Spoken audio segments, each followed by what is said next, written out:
Live. Everywhere. On netrootsradio.com.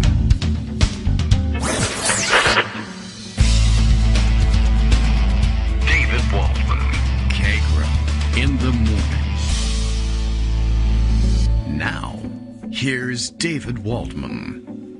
Hey, good morning, everybody. How you doing? It is Thursday, April 8th, 2021. Time for another show. It's brand new. We're, forced by the clock to do this thing. I don't know. All right. What have we got to round up for you today? There's plenty, of course. I realized the last couple of days just how much has been standing by without mention. I don't think we even made mention of the fact that the story had broken, I guess, now a couple days ago, that disgusting pervert Matt Gaetz, I'm pretty sure is, a convictable disgusting pervert, but innocent until proven guilty pervert that he is, apparently was spending the last days of the Trump White House, the Trump administration, if you want to call it that, seeking some sort of weird blanket pardon for himself and maybe some other people too, which I think I saw people trying to, speculating that he was talking about other people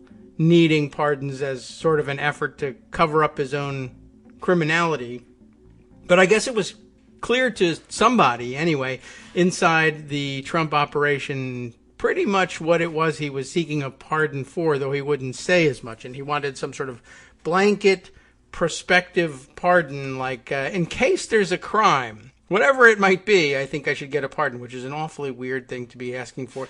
And of course, it was pointed out in some of the articles, and I'm pretty sure we have some of them put aside, and maybe we can get around to some of those, just by way of pulling the proof out of them, in case you didn't read the articles yourself.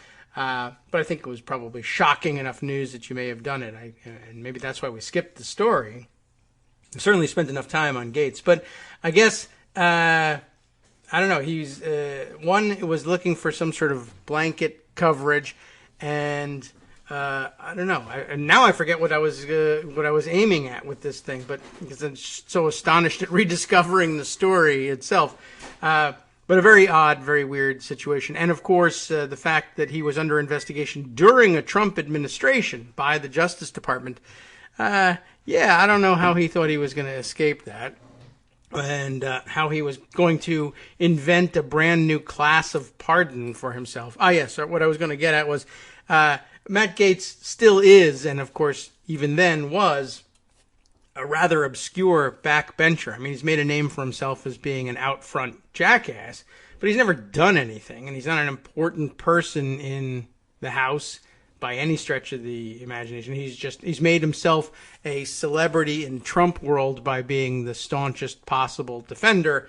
of Donald Trump for no particular reason, but he wields no power. That's not a position from which you're ordinarily entitled, well, you're never entitled to demand blanket pardons for yourself or anyone else for that matter. It's just a weird request, and weird enough that the Trump White House, which was handing out pardons for everybody, just never considered it in any way, shape, or form. I guess the only excuse he offered up for himself, according to the articles I read, was that, it wasn't that his spokesperson, I don't know, I guess it's not the one that resigned, but anyway, some person who claims to be a spokesperson acting on his behalf, said it wasn't that he was asking for a blanket pardon for himself or other members of Congress, though that request was apparently made, according to other sources, but that he was saying, well, you should be pardoning all sorts of people, everybody, just to own the libs. Pardon me, sure, but also the Tiger King guy and various other quasi-celebrities. And I guess he was taking the approach of, and you can give me a blanket pardon too. Ha ha ha, just kidding. If it looks like the guy's going to turn to you and say, what the hell are you talking about? You out of your mind? I can't do that. I was just joking. I thought I'd throw myself in there. But I guess he was quite serious. All right. Well, that seems interesting. And Justice, by way of sending signals that everything is working okay, he usually tosses a line or two about what's going on in the news. This one I haven't seen, so I'll have you got an article on that? Or I don't want to ruin, the West Coast Cookbook and Speakeasy later, but Maybe Greg's got something. He sends me something that says the Georgia Secretary of State, Brad Raffensperger, who we're finding out is still a Republican after all, now that he's he was never anybody's real hero, but he had done the right sort of thing in refusing Donald Trump his request to find votes, quote unquote, find votes in Georgia so they could change the outcome and capture Georgia's electoral college votes. But he now supports the Georgia voting restrictions bill. But he says that, or at least Justice says that, he says that it was Rudy Giuliani and his quote-unquote proof that there was some sort of malfeasance going on in the election, which I guess Raffensperger never found for some reason, that made them start writing the voter suppression bills. And he says he's quite serious about that. It's a very odd thing. Of course, that's the lie that Jen Psaki, and are we saying Psaki or are we saying Saki, like the Japanese rice wine? I don't know. I don't watch enough live press conferences on TV to hear the pronunciation. And anyway, that was the big lie that she was, reminding everybody was behind the effort in Georgia. And I guess if Rudy Giuliani had anything to do, I thought we were over and done with Giuliani and we would never have to hear from him again. So that's kind of sad news. All right, lots of chatter this morning also because Joe Manchin decided to write an op-ed in the local trade papers, the Washington Post, I guess, saying that, yes, even the very clever use of reconciliation would bother him because it would somehow weaken the filibuster, which it doesn't. I mean, it's an end run around the filibuster, but now he's against that too, he says. But we'll see when it comes to an infrastructure package. Or maybe he just wants to try under regular order the first time and then fail, and then he'll go the reconciliation. Or maybe he won't. I don't know. I'm not sure exactly how crazy he is. The op-ed is a terrible one. The arguments are, lousy as usual. But everyone's paying attention to Joe Manchin, so he's using the opportunity to place something in the paper under his byline. So congratulations to his communications director, I guess, who wrote that terrible article. Again, I have to stress, I don't know what it is. When Joe Manchin lays out his objections to getting rid of the filibuster and says that there has to be minority participation in every bill and there has to be an opportunity for them to be heard and to offer amendments, I'm not sure what his objection to the reconciliation route is, since it's as open as the Senate floor ever gets. Hundreds of Republican amendments are offered and offered a vote as well in an ongoing debate that just won't stop until they're done considering Republican ideas, until the Republicans run out of ideas to ask them to consider. So there we have it. The tyranny of opening up the floor to allow the minority to offer a measure that or offer amendments to the measure on whatever subject they want, and to get a vote on it immediately is now shutting the Senate down. It's tyranny of the majority and boohoo something filibuster. One has nothing to do with the other, but there you have it. All right. What other tidbits might we have before Greg drops by? There's Bill's morning tweet, of course. Kagro in the Morning radio show is live now. It is happening. You're hearing it. This is what that thing is. If you're dissatisfied at this point, save yourself the trouble. Run away. So what else have we got here? Let's see. I was just in the middle of that, but Skype has interrupted.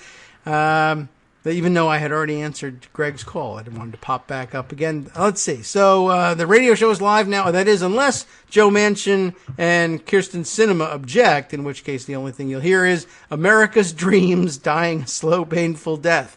Well, I think I could probably approximate that sound for you. But first, I'll bring you instead the bright and cheerful tones from Greg Dworkin with the Morning News Roundup. Good morning, Greg. How are you? Good morning. We're doing just fine. Good.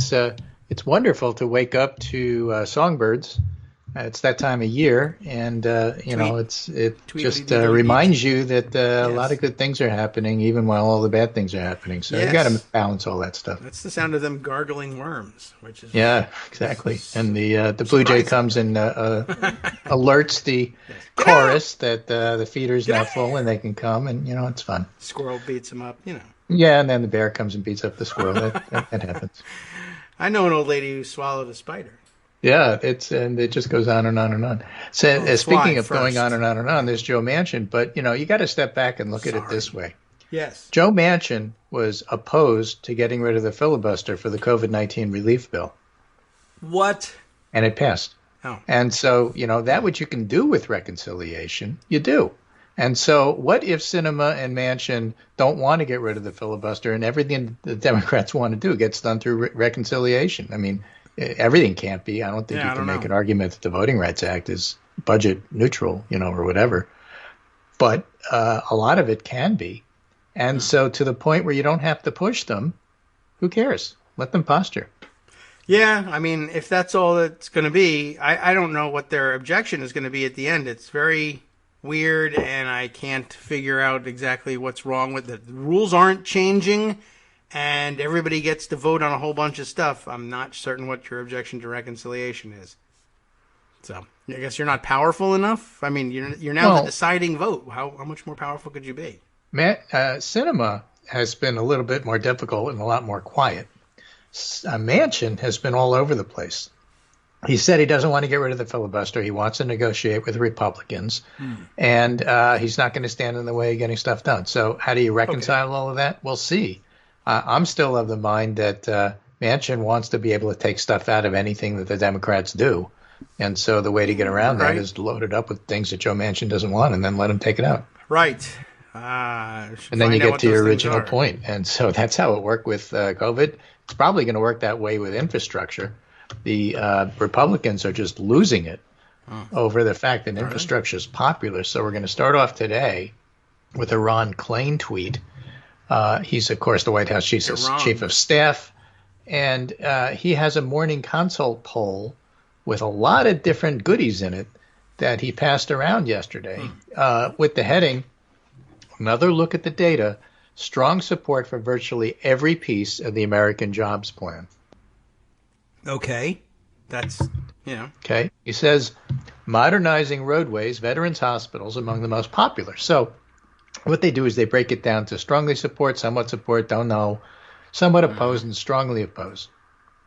And if you add the strongly support and the somewhat support together, 80% support modernizing veterans hospitals. That's the most popular provision in the infrastructure bill. But hospitals aren't infrastructure. It's the most popular thing that people want you to do. That's crazy. But $18 billion. I wouldn't have guessed that. I mean, I would have guessed if you were putting it together in a lab, I would say, sure, that'll work. But I didn't realize it was such a big problem. Modernize highways, roads, and streets. That's what Republicans insist is infrastructure and nothing else. $115 billion for that in the bill. Like a building is infrastructure, guys. That's 77% popular. Okay. Okay. Yeah. Improve caregiving. This is the interesting one. The third most popular part of the entire infrastructure bill is improving caregiving for aging and disabled individuals. 76%. Remember, Marsha Blackburn and other Republicans are screaming, "This is elder care. What's that got to do with infrastructure?" And the public says, "We like it." Well, yeah, that's the only answer that really matters. But it does happen in a building, so I guess you could point to that. We're improving the building. Replace all lead water pipes and service lines. Infrastructure.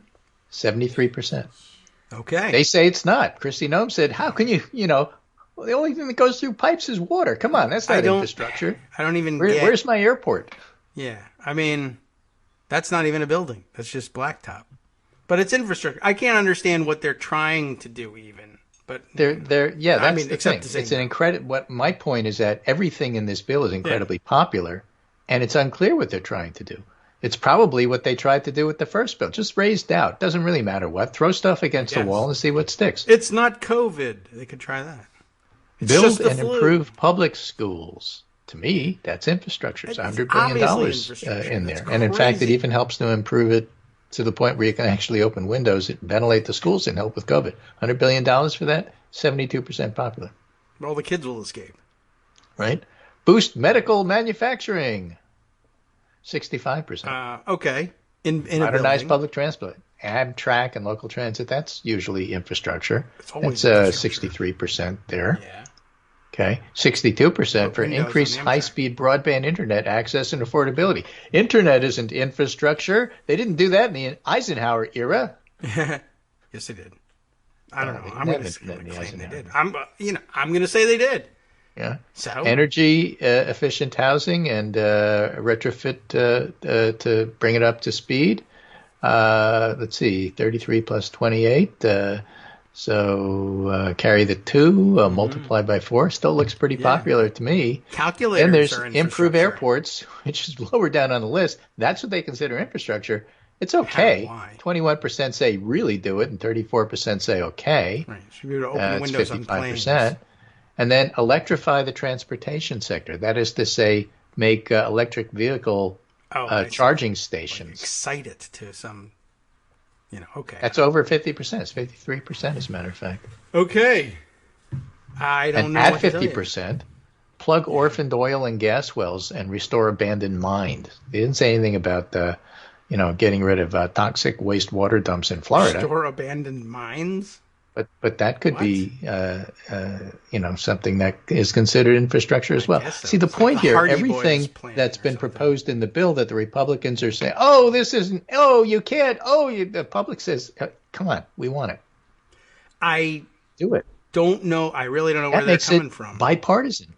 Well, I guess so. Oh, that's right. Yeah, it's bipartisan. It's between us and the public. Right, exactly. Okay, right. The public is another party. They're more of a political party than Republicans are. Well, Republicans aren't a political party. They're a criminal organization. Public. That's true. Represented by Donald Trump and Matt Gaetz.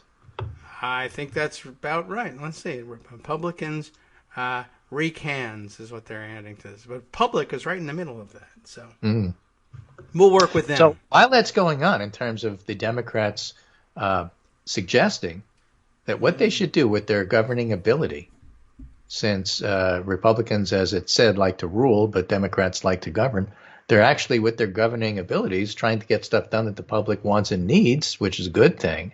And while this is going on, this is from April 7th, quarterly gap in party affiliation, largest since 2012. That's Gallup. Democrats led Republicans by 9 points in party ID and leaning in the first quarter, the largest advantage in a quarter since the fourth quarter of 2012. 2012 seems like yesterday, but actually it was a decade ago.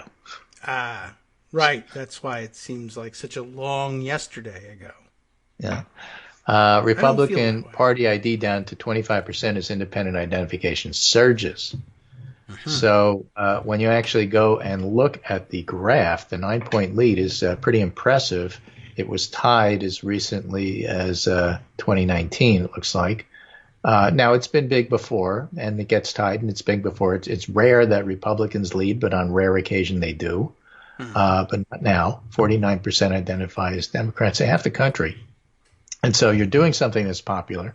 And, the rewards that come with that ought to at some point be seen at the voting booth. And that's why we were having this discussion earlier in the week about Republicans saying it's all about the culture war, and Democrats saying, no, it's actually all about putting money in people's pockets and governing in a proper manner. And Republicans are saying, well, the culture war will win us back everything. And the Democrats are saying, yeah, you go with that. Sure. Dr. Seuss's infrastructure. Yep. Now, the fact that people are identifying as independents with a big independent spike has happened before. It happened after 2012. That was at 46%. Right now it's at 44% for independents. But what's interesting is that with that 46% spike back in 2012, 2013, was a low point for Republicans. And they're just about at that point right now. So it's looking good for Democrats with the public. Now, Gallup has noisy data here. It varies. Nothing about this is permanent. But what I do think has happened is in the era of Donald Trump and insurrections at the Capitol. There's a lot of Republicans who have left and call themselves independents now. And whether they're never Trumpers or whether they're just still conservative, but I just can't associate with the Republican Party, that's what's happening. Right. And how that wins you elections is beyond me, but, we'll see. Lying about your party affiliation is infrastructure. Yep. So that's the background to a lot of what's going on here. So when Manchin says that he doesn't want to get rid of the filibuster, okay, as long as you can find other ways to get stuff done, I'm sure he'd prefer that, and that's okay. That's probably okay with all of us. Question is going to be when the filibuster and getting rid of it is the only way to get something done. We're not at that point yet, and so I think it's premature to worry about, what he says right now, because people change their mind. He's got plenty of outs. He can say, I have tried everything, and Republicans simply will not come along. In that regard, the people who tried to negotiate or claimed that they were negotiating with Biden, Susan Collins and the other Republicans, say they're mad at Biden because he didn't listen to us and he just went ahead and did everything without us. All right. All right, exactly. So Ezra Klein has a piece which is interesting called 4 Ways of Looking at the Radicalism of Joe Biden. Unexpected but not inexplicable. Okay. His first point, I think, just gets to the heart of what's going on here with the Republicans. And it's labeled the collapse of the Republican Party as a negotiating partner. Yes. Most discussions on the renewed ambitions of the Democratic Party focus on ideological trends on the left. That's because Republicans keep screaming, you're all radical socialists. But the real starting point is the institutional collapse of the right. Before Biden, Democratic presidents designed policy with one eye on attracting Republican votes, or at least mollifying Republican critics. That's why a third of the 2009 stimulus was made up of tax cuts, why the Affordable Care Act was built atop Romney Care, why President Bill Clinton's first budget included sharp spending cuts. Both as a senator and vice president, Biden backed this approach. He always thought a bipartisan deal could be made and believed he was the guy who could make it. But over the past decade, congressional Republicans slowly but completely disabused Democrats of those hopes. The long campaign against the ideological compromise that was the Affordable Care Act is central here, but so too was Speaker Boehner's inability to sell his members on the budget bargain he'd negotiated with President Barack Obama, also known as the Grand Bargain, for those of you old enough to remember that term, followed by his refusal to allow so much as a vote in the House on the 2013 immigration bill. And it's impossible to overstate the damage McConnell's stonewalling of Garland, followed by his swift action to replace Ginsburg, did to the belief among Senate Democrats that McConnell was in any way, in any context, a good faith actor. Now, good faith, bad faith has been a theme of mine this week and last. It gets to the Georgia issue, because you cannot look at the law. It doesn't matter what it says on paper, how reasonable sounding it may sound, or let's say how much better Georgia voting is than Kentucky voting or New York voting when it comes to some things. Because what Georgia did is completely in bad faith, and so what's written on paper doesn't matter. What matters is how you're going to administer it. And if you see on paper that, we're going to do our best to make sure that voting is done fairly in all districts, and in reality, you're only talking about taking over Fulton County, the Democratic stronghold, and running that, then the words fall apart. It doesn't matter what's written on paper. So if you don't come in here with a good faith approach to what you're trying to do, everything you're saying is garbage. And that's the Georgia voting law. And that's the big objection Democrats have. So, don't, tweet at me with, yes, but New York has stricter, you can't have water things. Brian Kemp says you just call things? Uber and they'll come and they'll give you a treat.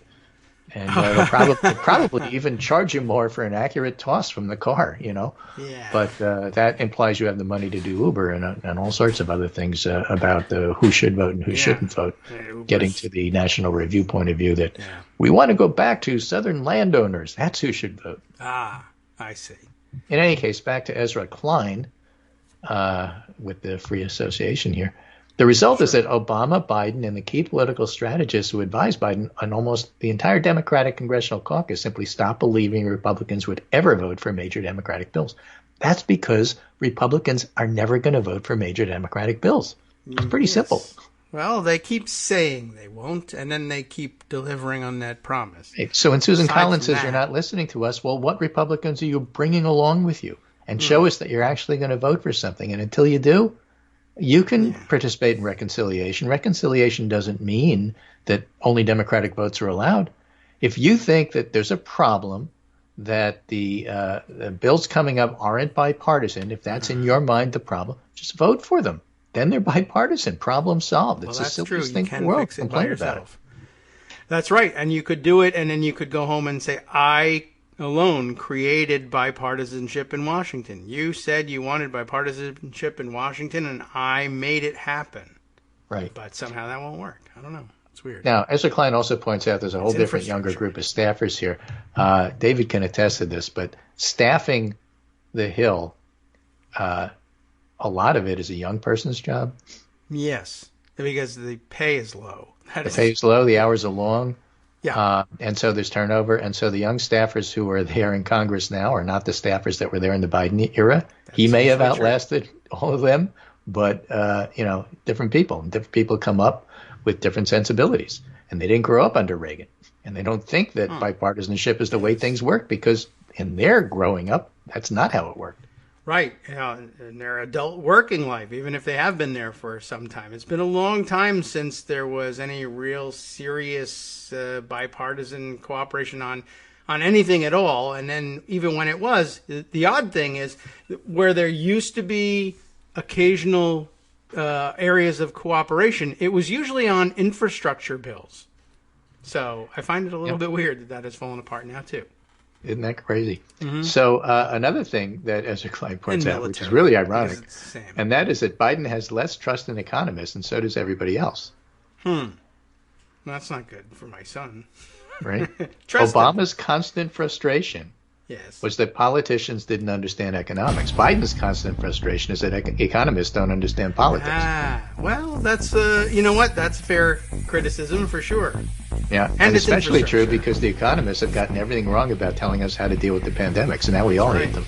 Oh, yes, that's true. Well, that's why my new film, Economists Are Pieces of S and I Want Them Dead, has been so successful. More on that after the break. We're going to have that all week. What a great film. I don't know. I apologize to David French for that. Hi, it's me, David Waldman, your host for Kagro in the Morning. I have good news to report. Many more listeners like you are making critical contributions that keep our show on the air. It makes good sense, of course, and patreon.com, Patreon.com, makes it simple. Now you can make easy, secure, recurring monthly contributions to support our show. Patreon.com/KagroX gets you straight to our donation page. Maybe you'd like to thank us for helping keep you sane during the Trump era. Maybe you're looking forward to in-depth explanations of what's going on in the Biden administration. Whatever it is that keeps you listening, we need your help to keep bringing it to you.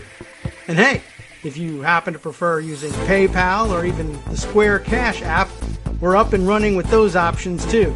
Thanks again, everyone, for all of your support. We literally could not do this without you. All right, welcome back, everybody, to the Kagro in the Morning Show here on Netroots Radio. It's Infrastructure, this radio show, and welcome to it. Greg Dworkin, who is also Infrastructure, is here to update us and continue with our run through the news. Where were we? We were talking about Joe Biden and how radical he is and why. Oh, yes. And we were concentrating at the end of the break there, at the end of the segment just before the break, about economists. And basically they've been so wrong for so long that despite their confidence that everything they do is right, nobody else really understands the world except for them. Yes. Biden's looking at them and saying, dudes, and it is dudes, you got everything wrong. Yeah. Okay. Well, then you would want to change your approach, I guess. Right. He's as Ezra Klein writes, there's nothing like the axis of influence held by Larry Summers, Tim Geithner, and Peter Orszag at the dawn of the Obama administration, or Rubin and Summers in the Clinton administration. Janet Yellen holds real weight, but not the dominant voice. And this partly reflects Biden himself. He's less academically minded. But the backdrop is the failures of the past generation of economic advice. 15 years of financial crisis, yawning inequality, repeated debt panics that never showed up. That's all there. But the center of the failure has to do with climate and climate change. Many mainstream economists, even in the 1980s, recognized that the market wouldn't cover everybody's needs, so you'd need some modest amount of public support to correct for that moderate market failure. Felicia Wong, president of the Roosevelt Institute, says, but they never envisioned the climate crisis. This is not a failure of the market at the margins. This is the market incentivizing destruction. Okay. And so if that's the way you're going to look at economic advice, then you're not going to take it. I guess so. If you can wake people up to that. Yeah, I mean, I guess that's a shortcoming of traditional economics is they didn't... I mean, they have a concept to account for it. It's just that they haven't. I don't know. Didn't they invent the whole concept of describing externalities? Right. So as one of Biden's economic advisors put it to Ezra Klein, if we don't show people we're helping the dickens out of them, this country could be back to Trump way too quickly, only he used a different word than Dickens. Okay. I was going to say, that's an odd construction. Right. And Dickens is not all that great. But all right. But even the helping point, whatever they have which out of I people? think is a key one here. And people missed this during the primary. Yes. And they still miss it now. What? Is the very simple, straightforward, and you're going to nod your head and say, of course, what's the point? Of course, what's the point? Biden is a politician. Of course. In the truest sense of the word. He sees his role as sensing what the country wants, intuiting what people will and won't accept and working within those boundaries. And as the country has changed, Biden gets more flexibility. So whatever he thought 20, 30 years ago, well, that's what the country was 20, 30 years ago. Okay. And if you're thinking a different way now, that's because the country's different. And so rather than saying there is one rigid way and we're going to stand athwart history and say stop because only this rigid interpretation will matter, is not the way flexible politicians generally work. Ideologues do that. Pundits can do that, but politicians generally can't. Flexibility is his ideology. Really? So, he's looking around, seeing what's going on here and saying, okay, I think this is where voters are, so this is going to be my policy. And there's something to be said for that. Well, he doesn't have the conviction. Well, he doesn't have the convictions of, do it my way or I lose, and I don't care. That's not a very effective politician who does that. I guess not. Okay. Yeah, well, I don't know. It's infrastructure, I guess, is the only way to follow that up. His administration is defined by the fear that the government isn't doing enough, not that it's doing too much. Things have changed. Or, as James Medlock put it on Twitter, the era of big government is over. Okay. Right? Yeah. Reaganism is dead. Right. Let's move on. Well, good. I mean, he's been dead a while. The ism should be too. Right. Okay. Okay, so there's right that. So that's really the background for everything Biden is doing. And you look around and saying, well, he did this COVID thing, whatever Joe Manchin says. You want to spend all your time looking at Joe Manchin? Fine. The more Joe Manchin stories there are, the less Susan Collins stories there are. I'm okay with that. All right. Yeah, I've been waiting for that for years. Yes, because what the Democrats do matters, and the more stories there are about Democrats, the less stories there are about Republicans, and that's fine too. And frankly, I'd rather read a lot more about Joe Manchin and a lot less about Marjorie Taylor Greene. I'm okay with that. Yeah, that'd be an improvement too. As much as I don't mind reading about Matt Gaetz these days because, hey. Well, that's funny. That's right. Reading about Matt Gaetz' infrastructure. I'm ready to keep reading. Matt Gaetz' infrastructure is going to take down a lot of infrastructure. Apparently, there was texting going on between Gaetz and somebody at the Israeli embassy about all of this news that was going to break before it broke, and like how many people knew about this, and how wide is this, and what's going on here, and how many of his trips to the Caribbean were financed in a Jeffrey Epstein kind of style. I mean, more and more and more. So it's fascinating watching Gaetz go to Fox News and saying, I'm going to do this the way Trump did, and just say, this is all locker room talk. I'm going to be more popular and stronger than ever. And every other Republican saying, I'm going to make it my business not even to be seen with him. Yeah, well, good. I hope it works, and I hope they finally decide to get rid of him. It's amazing how little they learned from Mark Foley. And and his texting about. Well, that was so long ago. I guess so. I imagine that's it. But I mean, don't know. People who remember Mark Foley probably remember Dennis Hastert.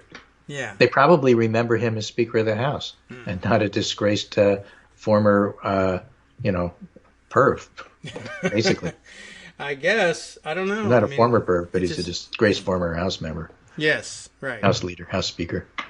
And the Hastert rule. What is the Hastert rule? The Hastert rule probably has to do with being a disgraced former House Speaker. Yeah, and you don't even have to be a speaker. You could be just a disgrace in general. And they have room for you in the Republican Party. They keep turning their heads away until it's too late and everybody knows. And then, I don't know. Then they promise it'll never happen again, and then they just go right back to it. He's a weird guy. Yep. Okay. So another New York Times article, again, covering some of the stuff that we've been talking about for over a week now. The Georgia voting fight. Finally. This one's by David Leonhardt. Generally has a center-left, moderate kind of view.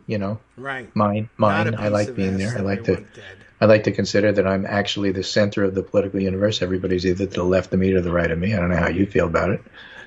But with your views, you're probably in the same position I am. Yeah. I mean, I think we should all feel entitled to consider ourselves the center of the political universe. Go ahead. Exactly. So the Georgia voting fight, sorting through the heated debate over Georgia's new voting law. And, again, he gets to the heart of the matter. The Georgia law is part of an ongoing effort by the Republican Party to make voting more difficult, mostly because Republicans believe they win when turnout is low. Mm-hmm. They're doing it to advantage themselves. Yes. And when Democrats complain that they're doing it to advantage themselves, Republicans say, well, you're lying about the law. Well, no, we're not lying about the law. No. You did this to advantage yourself. You didn't do it because you are trying to, improve election integrity. That's like economic anxiety. Yeah. It's a big lie. Well, you're only telling the truth about what the lie is because you want to improve things for yourself, Democrats. How about that as an answer? Right. There is no accurate way to describe this effort other than anti-democratic small d. The Republican Party's justification is election integrity, that is stopping voter fraud, but voter fraud is exceedingly rare. Now, if you said voter fraud is non-existent, oh yeah, what about this one case out of like 37 million that I found? Republican. It's exceedingly rare. That's why we don't like to say the vaccine against COVID is 100% effective. Someday there's going to be somebody who it wasn't effective with, and then, oh, see, you lied. Yes. It's exceedingly rare voter fraud. We would like to make it... escaping the vaccine's protection is exceedingly rare. Can it happen? Probably. But, it's exceedingly rare. There is no reason to believe that this election integrity thing has determined the outcome of a single U.S. election in decades. If anything, the most high-profile recent examples of fraud have tended to involve Republican voters. Yes. Yet, former President Donald Trump and other Republicans have repeatedly and falsely claimed otherwise. Falsely claiming is also known as lying. Yes, right. So they've repeatedly lied about it. Okay, and in truth, and this again gets to things that our political press is loath to comment on, but true. The spate of election integrity laws over the past decade are mostly a response to Barack Obama's presidential victories. The black eye won, and so Republicans are trying to change that so black voters don't vote. Economic anxiety. That's what this is, right? Economic anxiety, and so the white nationalist component to what the Republicans are doing, and the fact that Obama won twice as being a driving factor, is just too often ignored. So I'm glad that he brought that up here. So they created a consensus among both parties that Democrats benefited from high turnout, which may not be true.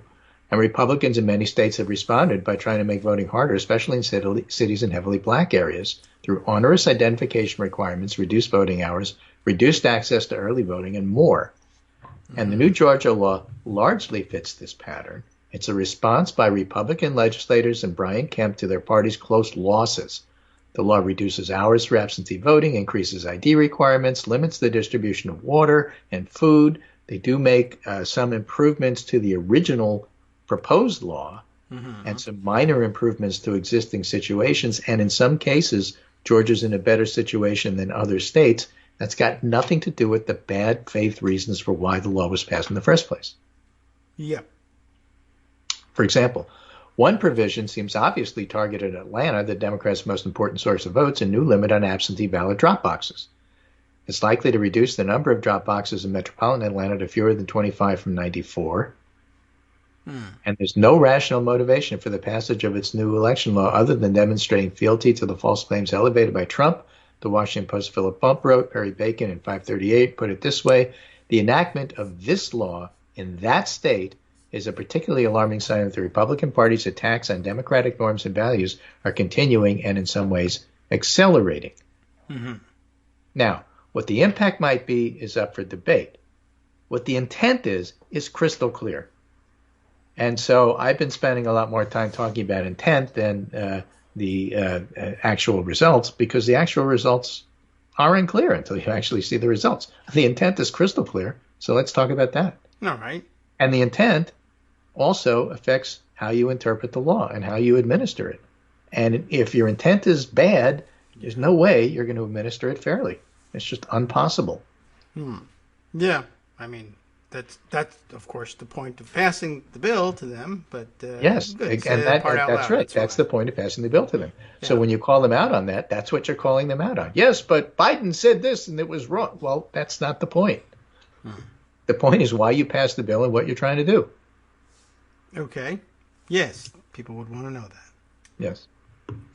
So while all this is going on, Biden is increasing his healthcare.gov signups for healthcare, which is a wonderful thing.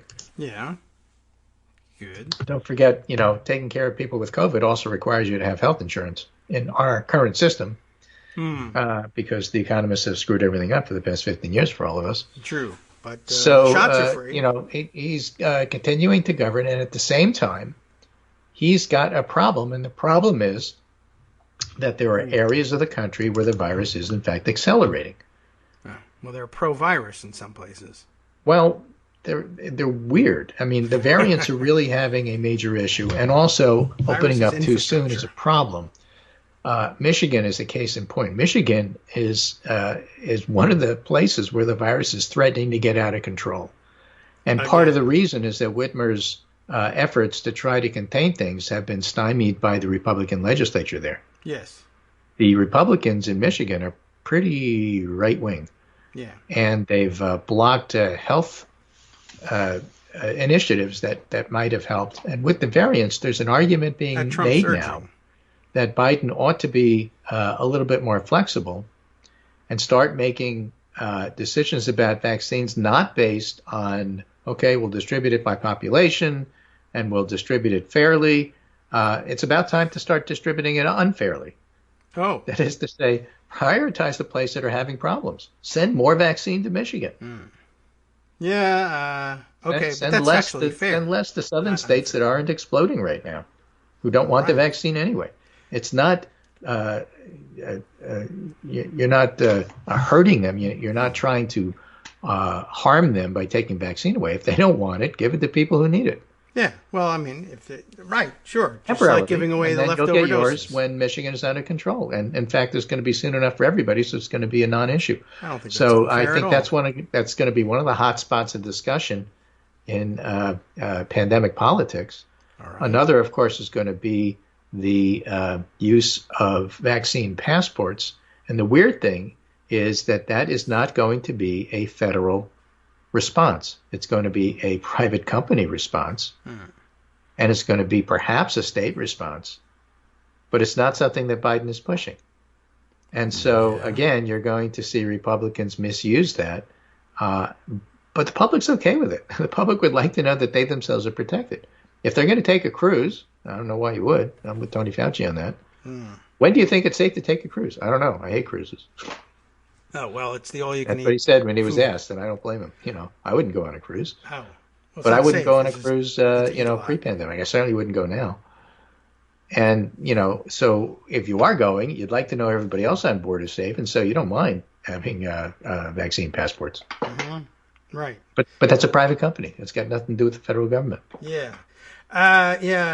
Well, I wouldn't look to the cruise industry to necessarily lead on disease prevention, but okay. Well, see, that's the point. Idea. It's not the cruise industry. It's the people taking the cruises. Oh. Just like it's not the governors. It's the people in the states who decide not to eat in restaurants who are deciding whether or not you're opening up too fast or not. Yes. Right. True. Just really, honestly, I mean, if you want to catch a dangerous virus, cruising is awesome. Great. Well, see, the other side of the coin there is if you're going to look at an industry that doesn't really take great precautions, and even they are taking great precautions. Yeah, I guess that's then, true. I mean, consider where you're coming from. Honestly, even before coronavirus. I mean, it was. I mean, imagine if you would just, in a perfect world, okay? Where you have shooting ranges where you could like shoot these AR-15s. Yeah, we have them. They're all over the place. And on the one hand, they require vaccine passports, and on the other hand, they give out vaccinations with every 100 rounds. Ah, right, instead of donuts. Yeah. Then, that's an idea. I mean, why not? Yes, and it wouldn't be a bad idea if we started talking about indoor air quality and shooting ranges, by the way. So, there's and are you going to complain? Is that constituency going to complain about the federal government if you were asked to wear a mask or make sure that you're vaccinated before you go ahead and shoot up a place in a law-abiding manner? They will complain about that. That will bother them. Well, would they do it? Would they do it? I don't know. I mean, it's a little difficult to predict. I mean, the gun itself represents their freedom, and I've got one of these, and you can't make me do this thing. On the other hand, well, I'm going to make you pay for your rounds. Yeah, right. I mean, there's still I'm going to make you pay for your time here. It's not free. If the gun range owners can be prevailed upon to come up with some way of freedom isn't free. There's an hourly charge. That's true too. That should be a sign, really, behind the desk. You would think. Yeah, I would try something like that. Okay. I'm just trying to think of creative ways to get it done. So sure. Why not? Right. Well, in fact, along those lines, there was an interesting piece. Where was it that I saw it? About gun control by the fellow who used to run the Brady Foundation. Mm-hmm. Okay. Communist Quarterly it was in. Yeah. I helped lead the gun control movement. It's asking the wrong questions. New York Times. Dan Gross, president of the Brady campaign to prevent gun violence. Really? A campaign galvanized by mass shootings and assault weapons will inevitably find itself in a dead end. There's a way out. Okay. What is it? Where's the article? I'm about to give it to you. Oh, right. So I remember coming across it and thinking, free, we're thinking about here.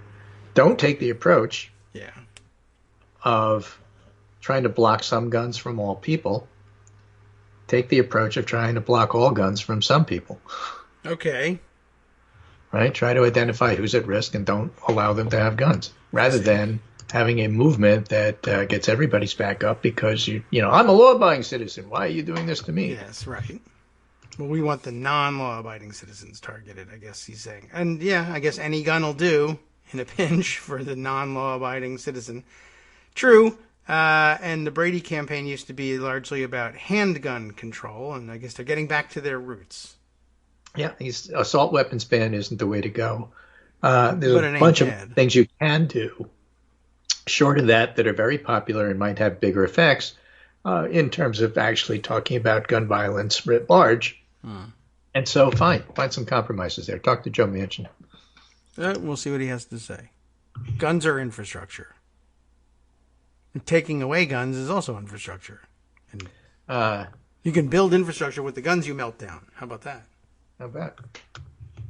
That would be a popular thing. I wonder if you could sell people products made from melted guns.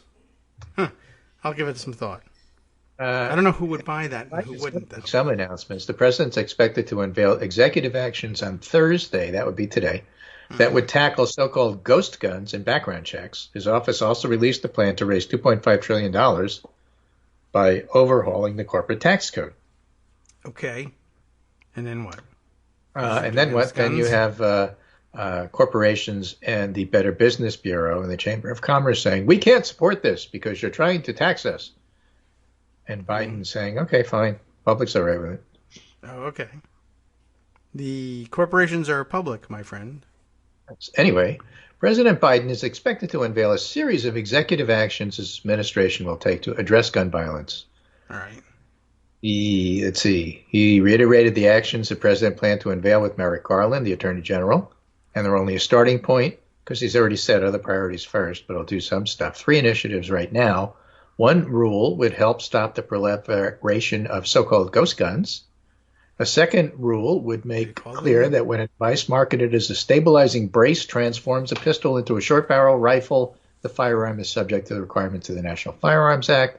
And finally, the Justice Department will also publish model red flag legislation for states. Mm-hmm. With Congress unlikely to move on any gun legislation, the White House has been underscoring the importance of executive actions as a more realistic starting place. So as a politician who likes to get stuff done, Biden is very cognizant and very aware of the fact that when you don't have the votes, you're not going to get it done in Congress. And so pestering everybody to get on board about things that can't pass is a complete waste of time. Okay. Yes, it is. It's true. Very annoying. What's the $2.5 billion doing? Is that part of the gun program? No, it's all part of executive actions and other things he's going to announce. Okay, so an amalgam of many things. Yep. It's infrastructure. And then to finish out the segment, apparently, and I know you don't feel bad for them. I do not. But there's an article here in the Washington Post. Corporate America isn't welcoming former Trump cabinet officials with open arms, headhunters today. True. However, if they were my kind of headhunters, I think a lot of them are running for office because they can't find jobs. Yeah, that's a jobs program for Republicans. I did just read that about Madison Cawthorn at some point in one of his many lawsuits against the insurers in the car accident he was involved in. Said that he needed to claim more money because he had reduced job prospects. So then he ran for Congress right. and improved them. So, okay. True, it is a jobs program. If you can't run anything, run for Congress. Does Elaine Chao, who's in the picture of this thing, need to work? She doesn't, but she's a great example of earning millions of dollars by serving on boards. Yeah. She was on the board of Dole Foods, Protective Life, Wells Fargo, offered great credentials, and now she's having trouble getting a job. Yeah, well, she could be on the board of Evergreen, the shipping company. True. Headhunters who have sought similarly prominent work for Chao have found little interest. The headhunters, speaking on the condition of anonymity because of the sensitive nature of the discussions, said top executives worry of backlash from associating with former Trump officials and boiling down Chao's 4-decade Washington resume to its most recent entry, ally of Donald Trump. Uh-huh. Well, you're supposed to keep it on one page, so right. That helps. So she hasn't been entirely shut out. She just can't get the plum jobs that she really wants. Well, take what you can get. She's sitting on millions as it is. I can't imagine it's going to be too bad for her. There are probably others who will have it worse, but good. That's fine. And William Barr is having trouble finding its way to paid boards. Pompeo. Rough. Again, these guys may wind up running for things because they can't do anything else. I guess. Now, none of them need the money. That's not the point. Well, I don't know. The point is the prestige of having a job that gives you the money. I guess so. Maybe they could just get some sort of volunteer position with a big desk. And somebody would be willing to do that. Yep. Anyway, that's it for today. All right. Well, I think that's it for this week. Turn the traditional headhunters loose on them, too, and then they won't have to worry about jobs because we'll shrink their heads, which are pretty small to begin with. Okay. Well, very good. That's lots to start with. And something Beetlejuice. Right. True. But only say that once, please. Keep it below 3. And then we'll all be in good shape. All right. Lots of suggestions for different directions to go. It's about that time, too. And it's Thursday, too. So we won't speak to you again until Monday. And right. And stuff will happen. We'll try to round it up. We'll try to make next Monday a little more coherent than last Monday, which was all over the place. But you're still thinking about that? Then again, so was Wednesday. So was today. It's kind of... quite honestly. Yeah. Flight of ideas. Yeah. Well... Sort of stuff. Maybe the Biden administration will just force us to be more organized by keeping things thematic. Free thinking. We like to think of ourselves as free thinkers. Yeah. Well, there's stuff happening all over the place. At the very, very center of the political spectrum. Right. And all of you are revolving around us, but at the same time, we're all revolving around you. Not so much that people revolve around us. It's just that, people have views to the left of me and views to the right of me. It's just, it's always been that way. I don't know why. I like to think of being the center of the universe in the revolution sense. Yeah. Bring on the revolution, I say, but make sure it's around me. Right. There you go. So take care, and I'll talk to you on Monday. Okay. Good news. It won't stop. They'll keep bringing us more, and I'll be vaccinated by then, right? I have to go and get my shot and spend the weekend moaning and groaning about it. I guess we'll see what kind of reaction I get. It's something I can inform you on Monday, and we can all compare notes. And let's see. In the meantime, what have we seen that we might want to bring up over the next hour of the show? I have seen a lot of people tweeting about this, and Rebecca Romans put it in the queue by using the KITM hashtag and tweeting us about it, so it hangs up there for us to look at. It says someone has flipped on the Proud Boys, so we'll find out who that was, and I imagine it must have been one of the Proud Boys who wasn't very proud of what they did, but somebody who had some inside knowledge of what they did during the 1/6 Capitol riot and insurrection has been speaking to authorities. So we'll save that for the other side of the break because we'll be exiting for now. But let's see, is it Jim Sciutto who's tweeting about it anyway? But no, who's doing the reporting? It is, well, let's open it up. Caitlin Polentz. The CNN piece making the rounds. We'll share it with you because it's kind of sort of like breaking news and everything. But we'll do it on the other side of the break. What other things do we have on tap? Well, let's see. I'm just trying to remind myself of what else I put aside that we wanted to share in the second hour. But I guess I don't necessarily have the preview. But we do have something from Daily Coast to share with you from the remember the Pine Slate, the North Carolina Forward Pine Slate. Oh gosh, I've lost the thread on this one. But some news from North Carolina that needs sharing.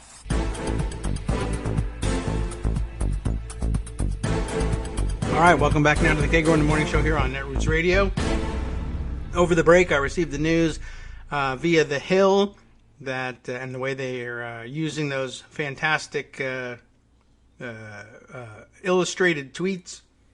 They catch my eye every time. Virginia, it says, is the first southern state to legalize marijuana. So I'll be right back. I have to go out and buy some marijuana immediately, I guess.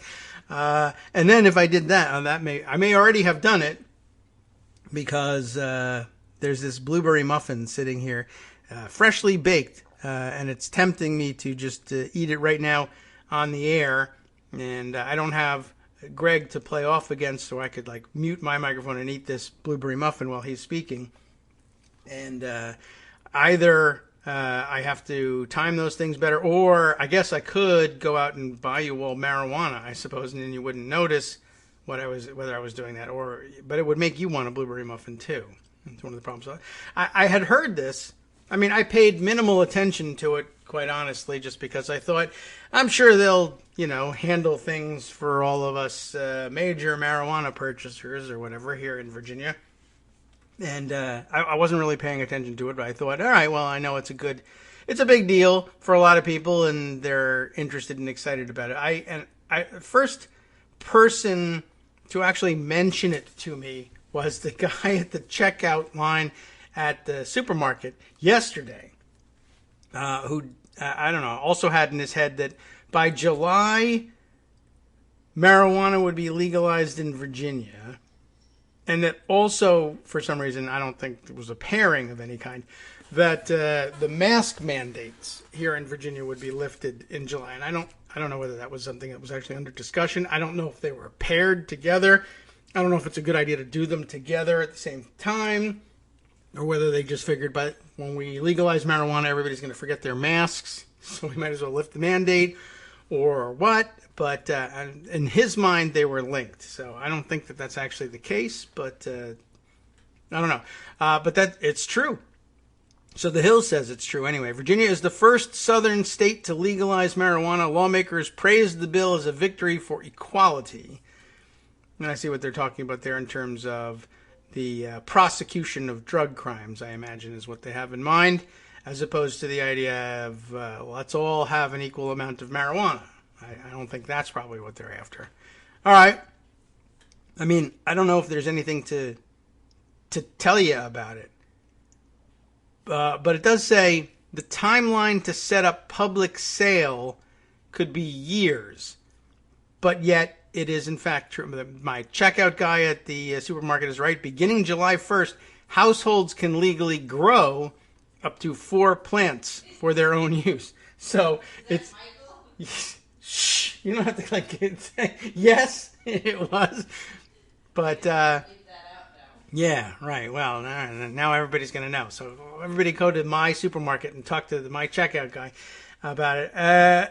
Well, he was right on top of it. But I guess that's a different thing too, right? Okay, well, it's legal starting July 1st, but you have to grow it yourself. Like, okay, that'll give us some built-in time to ramp up to this stuff.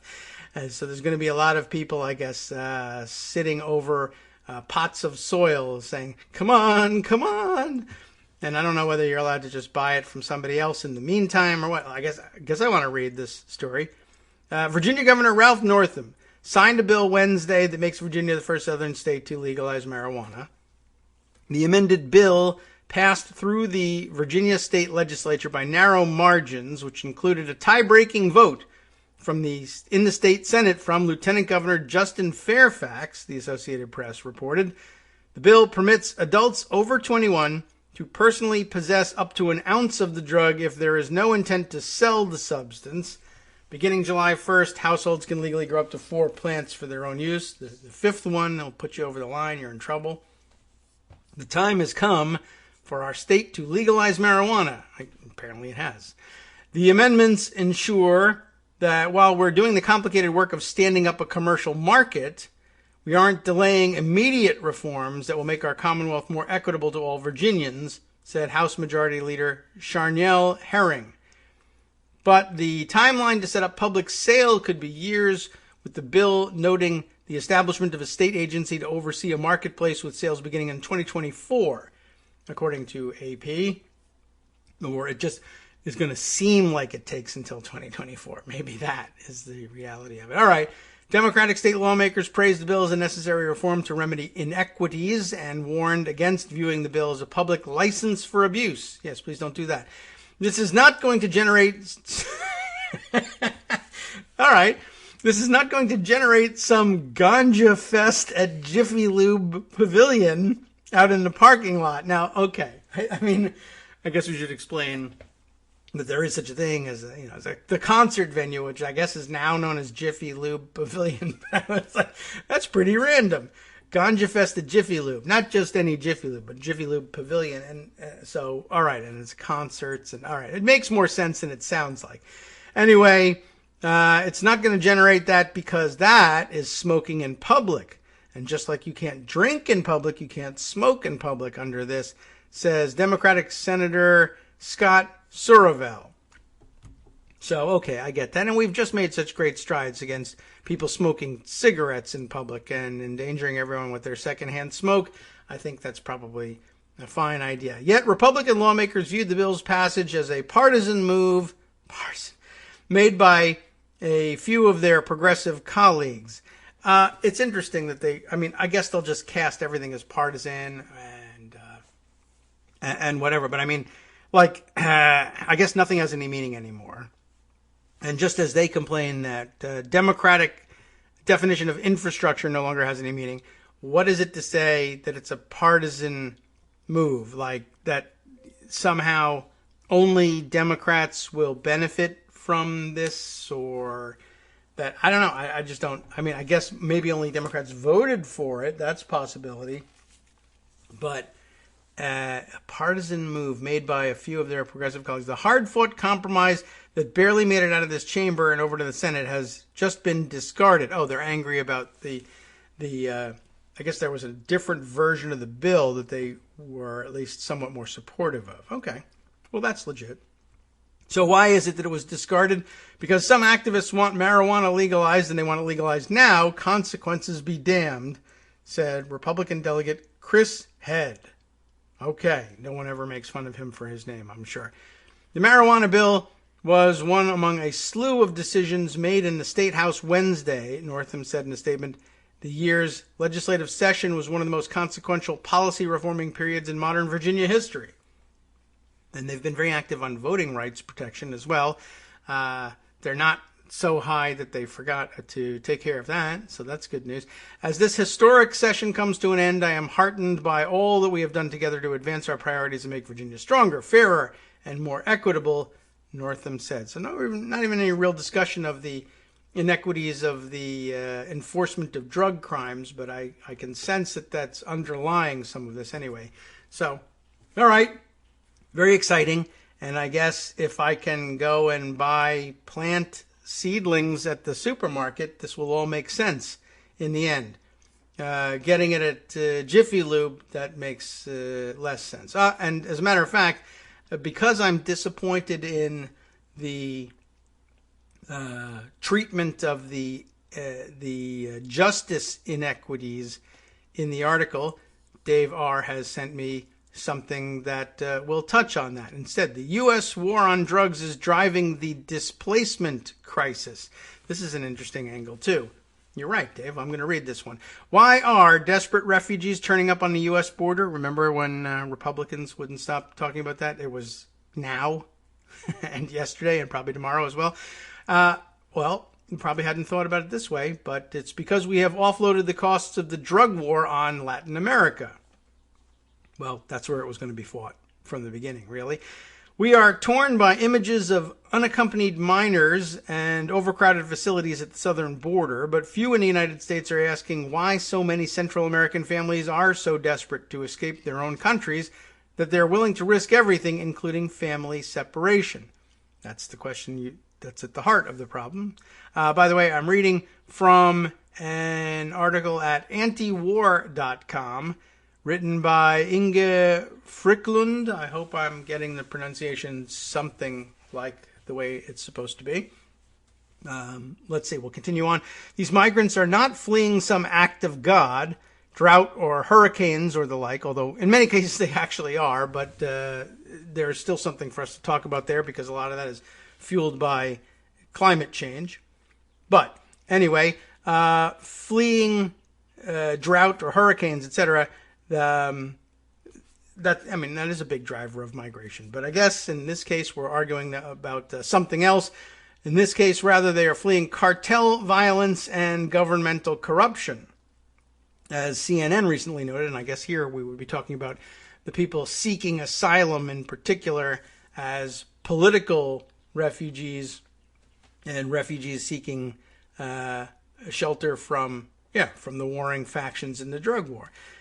As opposed to, I guess we have climate refugees as well, although I'm sure Republicans say that's not infrastructure, so it can't be considered grounds for asylum. As CNN recently noted, poverty, crime, and corruption in Latin America have long been drivers of migration. Indeed, many Central Americans have concluded that the risks of the journey, of the smugglers, and of the possibility of losing their children are outweighed by the near certainty of violence or death at home. Sounds bad. And it is. But what explains the cartels, the violence, and the governmental corruption? Fundamentally, it all stems, in the opinion here, framed from the U.S. war on drugs. When something that people want is declared illegal, the inevitable and predictable consequence is violence. Our experiment with alcohol prohibition in the United States led to violence and corruption in U.S. cities. That's true. As the unabated demand for alcohol led traffickers to pay bribes to police and politicians, criminal gangs slaughtered each other as well as bystanders while battling over control of the alcohol trade. Okay, fair point. However, during Prohibition, we did not try to force the rest of the world to join in our crusade, didn't we? We may very well have. I don't know. I haven't studied the history, but we weren't successful. All costs in violence and corruption stayed home to roost, which is probably why it took us only 13 years to realize that the downsides of this experiment outweighed whatever benefits there might be. With repeal, violence and corruption in American cities declined dramatically. President Nixon ignored these lessons of prohibition when he doubled down on illegality for other drugs. U.S. demand did not decrease, and Latin American supply met the demand. We wrongly believed that supply-side interdiction would result in fewer drug imports, but it has only resulted in smarter and more violent traffickers. Drug-related governmental violence and corruption within the U.S. is minimal. We have offloaded most of those costs of the drug war onto the producer and transit countries, especially Mexico, Honduras, Guatemala, and El Salvador. We have used foreign aid and military assistance as leverage to force them to man the front lines of our war on drugs, regardless of the resulting corruption in their own politicians, police, and military. By contrast, they offer here Uruguay, which does not rely on U.S. foreign aid, could implement its own, more liberal drug policies. If decapitated bodies were found outside Washington, D.C. instead of Mexico City, we would have changed course a long time ago, I think. And they're probably right. But until migrants massed at our border, we didn't really notice the collateral damage elsewhere. That's almost certainly true. We complain about corruption and failures of governance in these countries, yet our policies have systematically undercut democracy and made dysfunction inevitable. Latin American governments can't be accountable to their own citizens when they must respond to the financial threats and incentives from the United States. Not surprisingly, migrants flock to our borders seeking relief from the terror caused by ruthless narco-traffickers and governments corrupted by the drug trade. Our immigration crisis, and that's in scare quotes there, is a problem of our own making. So, how to change the situation? The Biden administration has recognized that there must be reasons behind migration and has named Vice President Kamala Harris as the point person for deterring migration and looking for root causes of the influx. However, a focus limited to diplomatic efforts, strengthening local border police, for instance, and economic aid is likely to be less than successful. As the Brookings Institution has noted, foreign aid tends to vanish into the hands of corrupt government officials.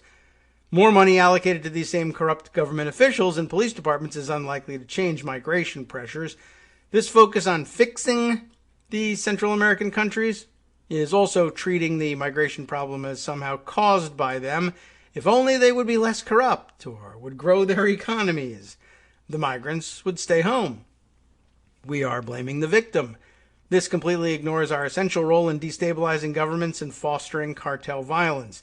We have created the problems driving desperate people to our borders, and we have the power to change the dynamic. We can end the drug war in the U.S., and instead safely regulate and control all illicit substances, as we have done with alcohol and tobacco, and more recently, cannabis.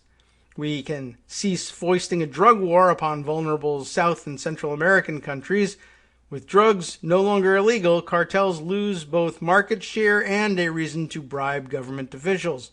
Well, I'm not so sure that that's the case, but okay. Different in nature, we'll say.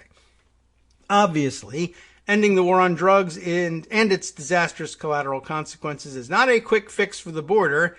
However, border problems, which clearly require some short-term logistical fixes, are only a symptom of our failed drug policies and should not distract attention from our practical and moral obligation to fix the real root causes of migration. It will take time for these countries to restabilize. Economic development, job creation, and poverty reduction require the rule of law, honest governmental regulation, enforceable property rights, honest and expeditious courts, and police who assist rather than prey upon the public. With the war on drugs a thing of the past and rule of law established, I guess because poof, drugs are legalized and now we have rule of law, the dynamism and talent of the population can turn to creating rather than survival or escape. This will be a tremendous gain for our entire hemisphere. The asylum problem will take care of itself when countries south of our border, responsive to their own citizens, are again free to craft their own destinies, and staying home becomes a natural and attractive option for parents and their children. Well, maybe, is all I can tell you. Inga Frickland, by the way, is former assistant state's attorney with Cook County, Illinois, and a former policy advisor in Afghanistan. She is now an executive board member for the Law Enforcement Action Partnership, or LEAP, a nonprofit group of prosecutors, judges, police, and others who use their expertise to end the war on drugs and advance public safety solutions. So there you go. It's interesting. I think the conclusions sort of run away with themselves at the end. I'm not entirely certain that ending the war on drugs ends migration issues for everyone and turns Central and South America into some sort of paradise. But I believe they've got problems that run beyond that, some of which also are of our own making. But yeah, I mean, for instance, it won't address climate-driven migration issues all by itself. But I mean, I guess the theory is that ending the drug war and pressures for others to participate in the drug war might leave them free to pursue some climate solutions that, I don't know, maybe work. Coin toss. But okay, I mean, it doesn't have to solve every problem in the world, just so long as it solves some of them, I suppose. That ought to be enough. Okay, an interesting perspective, helpful to add to the mix. Thanks, Dave. I'll agree with that one. And thanks to me for having the presence of mind to check my email during the show, which doesn't always happen. All right, let's find out about what was going on with the Proud Boys here. As Rebecca had suggested earlier, Kaylin Polance reporting for CNN, Capitol riot defendant flips to help prosecutors against Proud Boys. Okay, was it a Proud Boy or Proud person of some sort who did the flipping? At least one of the Capitol riot defendants has flipped against the Proud Boys, agreeing to provide information that could allow the Justice Department to bring a more severe charge against the group's leadership. According to an attorney involved in the case, the development is the first indication that people charged in the insurrection are cooperating against the pro-Trump extremist group. Federal prosecutors have made clear that they are focused on building conspiracy cases against leadership of the Proud Boys and paramilitary groups like the Oath Keepers. Court records have made murmurs for weeks. Murmurs for weeks about cooperators and plea deals in the works. And prosecutors revealed that a rioter wearing an Oath Keeper's hat was in talks to cooperate earlier this week. Well, I believe the crime was probably larger than wearing an Oath Keeper's hat, but I don't know why. That's a kind of a weird way of putting things, but deadlines will do that to you, I guess. Yet the cases are in the early stages, and I'm getting impatient with these. I mean, I know they're moving about as quickly as they usually do, but it's a little bit, I would like to see some action already. But the cases are in the early stages. None of the defendants have pleaded guilty yet, and prosecutors have struggled at times to convince judges to perceive high-profile defendants as conspirators who organized the violence toward Congress on January 6th in advance. What happens next is likely to follow the same pattern as in organized crime or drug investigations, which we just found out we were going to try and end over on the other side, with prosecutors pressuring knowledgeable defendants to become witnesses. Some may sign up to cooperate, and many of those charged are likely to plead guilty to avoid trial or more severe charges. So far, around 24 people associated with the Proud Boys have been charged with federal crimes related to the riot. It's always been likely that prosecutors would gain cooperators against the Proud Boys, Oath Keepers, and other extremist factions involved in the riot, according to several defense attorneys involved in the cases. Whenever you have a large group of people arrested and in jail, prosecutors will typically observe the group and pressure defendants to flip on one another, said Martin Tankleff, a criminal defense attorney who spent years in prison for a wrongful conviction. Well, they're going to start talking. They're going to start sharing information. Tankleff represents a handful of Capitol riot defendants, including alleged Proud Boy warrior Dominic Pezzola, Ryan Samsel, who his attorneys say was beaten by a guard at the D.C. jail in March, and Richard Barnett, the boastful Arkansas man accused of putting his feet on a desk in House Speaker Nancy Pelosi's office. Tankleff and his new partner, Stephen Metcalf, declined to comment on the status of their clients in the Capitol riot investigation. Is Metcalf's name familiar to us for some reason? If I had my research team here, I could set them off to take a look at that. I feel like we'll find some hits, and he's been in the news recently, and his activities are perhaps wide-ranging on that side of the political spectrum. But I might be wrong about that. Weeks ago, another attorney for Pezzola wrote in court filings that he believed the so-called cooperating witness was sharing information about the Proud Boys. Prosecutors had revealed the witness heard Proud Boys members talking about wanting to kill members of Congress. It's bad. And then Vice President Mike Pence. Also bad. And returned to Washington for Inauguration Day, and that members of the group had access to guns. The witness wasn't charged with a crime and isn't affiliated with the Proud Boys, the Justice Department later clarified. In other cases, court records have shown key people among the extremist groups on January 6th haven't been indicted for reasons that are still unclear, and some defendants who aren't charged in the alleged extremist group conspiracies could have valuable information for the investigation. I think so far unstated here is the theory that people who are considered to have ties to these extremist groups and who were present but haven't been charged might be avoiding charges because of the cooperation that they're offering. At least one defendant, John Schaffer, S-C-H-A-F-F-E-R, a guitarist with the heavy metal band Iced Earth. I am unfamiliar. Iced Coffee, I understand, but Iced Earth I have not heard of. Is considering cooperating, according to a filing on Monday. Schaffer already allegedly charged at police officers in the Capitol insurrection and is in jail while he awaits trial. In court, he has distanced himself from the Oath Keepers. Was there any thought that he was affiliated? I guess so. Still, Schaffer did debrief interviews starting in March, according to the filing, which prosecutors intend to share in court confidentially and mistakenly made public. Oops. Okay. Based on these debrief interviews, the parties are currently engaged in good faith plea negotiations, including discussions about the possibility of entering into a cooperation plea agreement aimed at resolving the matter short of indictment, the filing said. Other agreements and interviews, in addition to Schaffer's or whatever his name is, are in the works, according to the attorneys who spoke to CNN this week, but prosecutors haven't been authorized by Justice Department leadership to finalize plea deals, according to the Schaffer case, and a hearing in the 12-defendant Oath Keepers conspiracy case on Tuesday afternoon. These types of precursor interviews, where defendants share what they know, called proffer sessions, can sometimes come before guilty plea deals. In this type of legal mechanism, prosecutors give defendants protection so they can provide information without fear of being charged with additional crimes.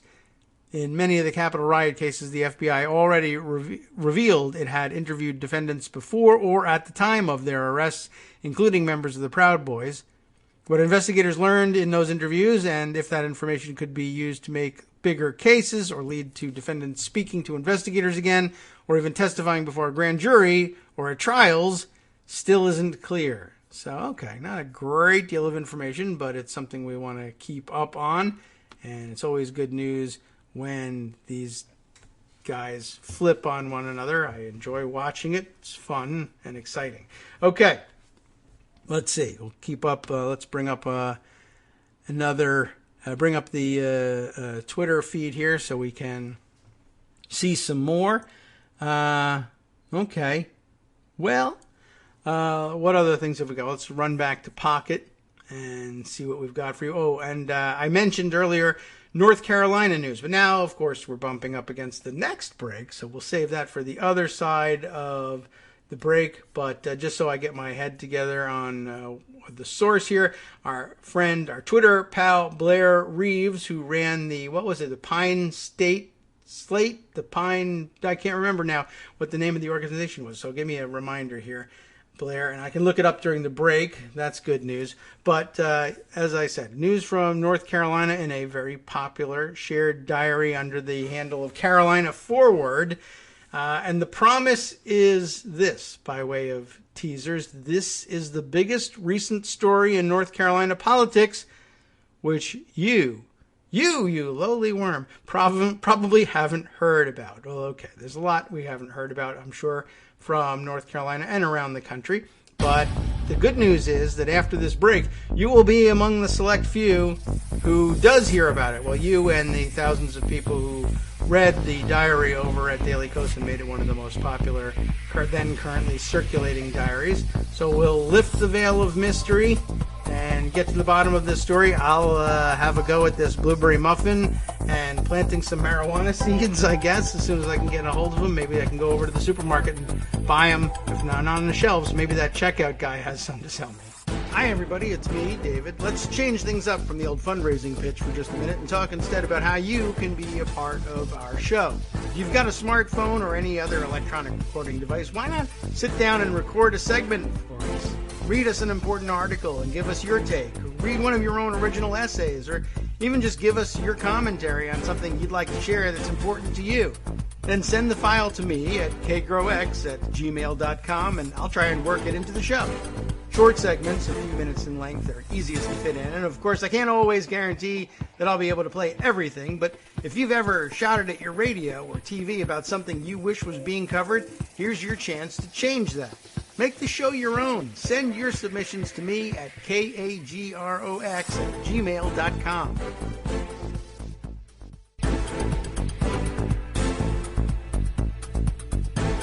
Okay, welcome back now to the Kagro in the Morning Show here on Netroots Radio. All right, I think I've gotten it all straightened out here. Blair Reeves, of course, during the past election was heading up the longleaf pine slate. Longleaf pine, I guess, is at the state tree of North Carolina. I imagine it must be something like that. But a slate of candidates for the state legislature that he backed and encouraged us all to back, and I threw a little money their way during the last election in an effort to try and win Democratic control of the North Carolina legislature. Always a worthy goal. Anyway, we now have this news, which I am promised is the biggest recent story in North Carolina politics.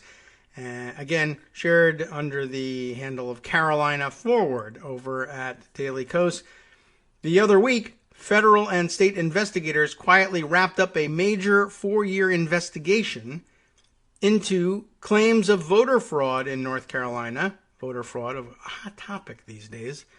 We focus on Georgia, but remember, it's always alleged everywhere and almost always a lie. But it was, of course, in North Carolina that one of the last cases of election fraud of some kind anyway did in fact turn up, and it was Republicans perpetrating it. You might remember, I think, was it the 9th District, where we had the rather incredible story of the elections fraud going on with absentee ballots, which I wonder sometimes, is that what's really driving Republican objections to these things? Is once again, this is something they're doing, and so they assume Democrats must be doing it too. All right. Well, here's the news. Despite dragnet-style subpoenas of 44 counties across state agencies, invasive data mining and records collection, hundreds of hours of professional staff time, and more, investigators were able to charge a grand total of 41 people with some form of fraud out of 5 million votes cast and 7 million voters. Carolina Forward Executive Director Blair Reeves, that's our friend Blair, wrote in Cardinal and Pine about the investigation's close. My cardinal must be your state bird or something. Well, here's what Blair had to say. This development is a major embarrassment for Republicans, who for a decade have loudly spun colorful and outrageous yarns about voter fraud, and that's in scare quotes, as it ought to be. Indeed, the existence of this investigation itself was a big victory for their leaders. Republicans promised shocking revelations and far-reaching conspiracies involving undocumented immigrants, criminals, and incompetent elections officials. After all, that has been the putative rationale behind Republicans' aggressive push for voter ID and purging the voter rolls. Why Republican leaders collected data on racial differences in voting behavior and then designed ID requirements for maximum impact against people of color, readers may decide for themselves. But of course, you'll be helped by the notes of the Republican operatives who designed the system. But now, jumping back to the diary from Blair's quote from Cardinal and Pine, this Republican-led investigation cost the taxpayers millions of dollars in staff time, travel, expenses, budgets, and more. It represented a major commitment of public money. And yet, more quote, normally when taxpayers foot the bill for a major state investment, they expect a proportionately large public benefit as a matter of course. Yet in this case, that is not what we received. Indeed, that money now appears to have been utterly wasted in a nakedly political fishing expedition that could not even cobble together the barest justification for its own existence, not unlike Chris Kobach's efforts before, right? In this way, it is like other such high-profile investigations, like that one, like President Trump's own 2017 Voter Integrity Commission, that is Kobach, which also quietly shut down in 2018 without finding any evidence of significant fraud. What do you know? The whole piece over at Cardinal and Pine is linked at the bottom. And it's not even all that much more lengthy, but I think the key points have been made here. So, thanks for bringing it to our attention, Blair. It's worth considering now that we're fighting this fight, well, in several states, but most visibly right now in Georgia, and it will help to be able to point to the results of the same fight that we already had in North Carolina. And when Republicans fought for and got their way in North Carolina, even in the wake of a major scandal of their own making in the 9th District, they still were unable to come up with anything significant. Although 41 doesn't sound insignificant, but I guess we could look into a little closer into what the charges were with our 41 defendants here. But I guess they're just not getting what we thought, what they thought they'd get out of it. I guess 41 people charged out of 7 million registered voters, 5 million votes cast. Not much of a haul. Certainly not the claims, as he says here, of pervasive or systemic fraud. But we've all known it intuitively, if not with hard proof in our hands. And now at least there's the hard proof of not being able to find any hard proof of the thing that was alleged that started this whole thing. Okay. Let's see. Another follow-up that I think we deserve to spend some time on. We once again looking, like we're on top of things and are somewhat prescient here. Last Friday, we talked with Arliss Bunny about modern monetary theory and how it could figure into the debate about the big infrastructure bill or other spending priorities of any kind. Anytime that you are concerned that there are going to be foot draggers worried about how to pay for something like that, it would pay to be ready with some understanding of modern monetary theory's claim that, you really don't have to. And it's not just, as Arla said, not just her pushing this. She brought up the fact that we ought to be reading what's coming out of Stephanie Kelton's pen or keyboard. It probably writes at the keyboard at this point. And so making mention of Kelton's writing and particularly of the book, The Deficit Myth. And guess what? Within days, it's like we're the assignment desk for the New York Times here at Kagro in the morning. We are not, but it's like it. And we like to pretend that Because, I don't know, it just keeps happening. It's weird coincidence. It just keeps happening this way. Yeah. We spot the trends, and we spot the trends, in fairness, based on largely on the reporting of these newspapers that then follow up with the right kind of follow-up. It's amazing. It's as if they actually do sometimes do their jobs, even if they won't call liars liars as frequently as we might wish. So here's what Kelton has got for us here. Pretty much what we outlined last week and Friday. Biden can go bigger and not, quote, pay for it the old way. Great.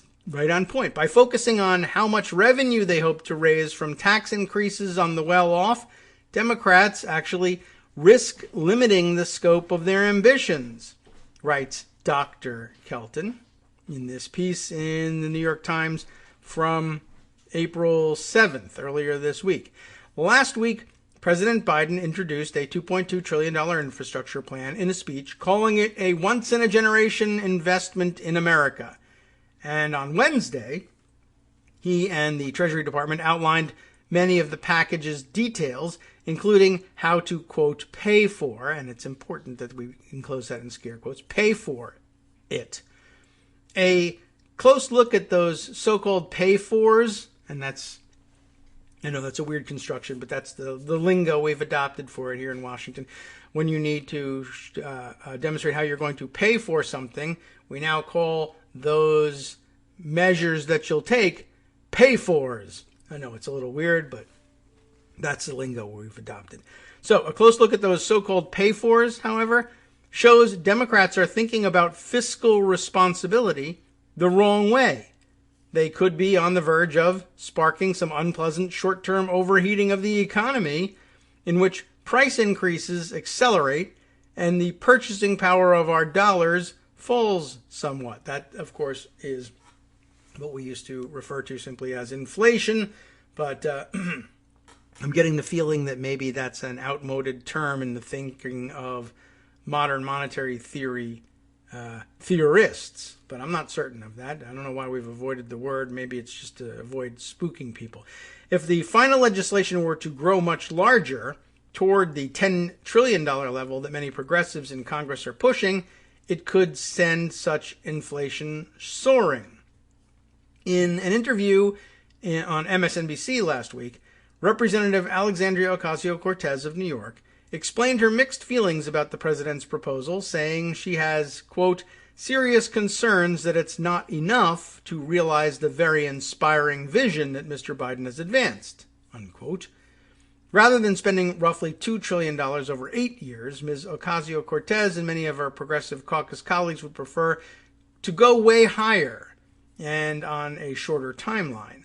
She's right that it is possible for Congress and the Biden administration to go bigger, faster, but only by shifting to a completely different budgeting framework. Instead of passing legislation that leans on taxing corporations and the rich to keep spending from increasing the deficit, they would have to develop a robust plan with a focus on containing inflationary pressures as that heightened government spending hits the real economy. The president called his plan fiscally responsible during his speech simply because it will raise more revenue than what he's proposing to spend. On paper, and according to conventional wisdom, this is a balanced policy. It may satisfy the scorekeepers at the Congressional Budget Office or even earn high marks from deficit hawks. But because these proposed hikes fall exclusively on corporations and more affluent Americans who have a relatively high marginal propensity to save rather than spend, the taxes may not diminish enough private sector spending to prevent the government's own increased outlays from igniting some inflationary overheating, especially if Congress does go way higher. The key to responsibly spending vast sums of money, I'd love to know about this, it lies in, I'd like to have vast sums of money anyway. The key lies in carefully managing the economy's real productive limitations. I believe this is what we heard on Friday. Just as my son's Lego projects are limited by the amount of bricks we have bought for him, go on, we can't squeeze more goods and services out of our economy once we've made use of all available resources. It's easy to ramp up spending when there are millions of unemployed people who can be hired and plenty of domestic companies eager to supply the government with, like, let's say, solar panels and electric vehicles. But what happens when it gets harder to find the idle things and people, construction workers, architects, machinery, raw materials, and so on, needed to keep pace with an enormous revamp of our nation's infrastructure? There's that word again. With the U.S. economy now improving, it would be irresponsible not to develop a rollout plan for those contingencies.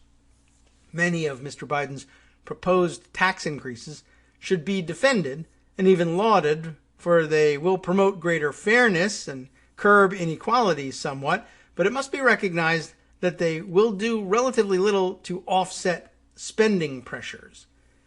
Depending on how big Congress ultimately decides to go on infrastructure, and how quickly, it may need to unleash a whole suite of inflation-dampening policies along the way, all of it unrelated to deficit neutrality.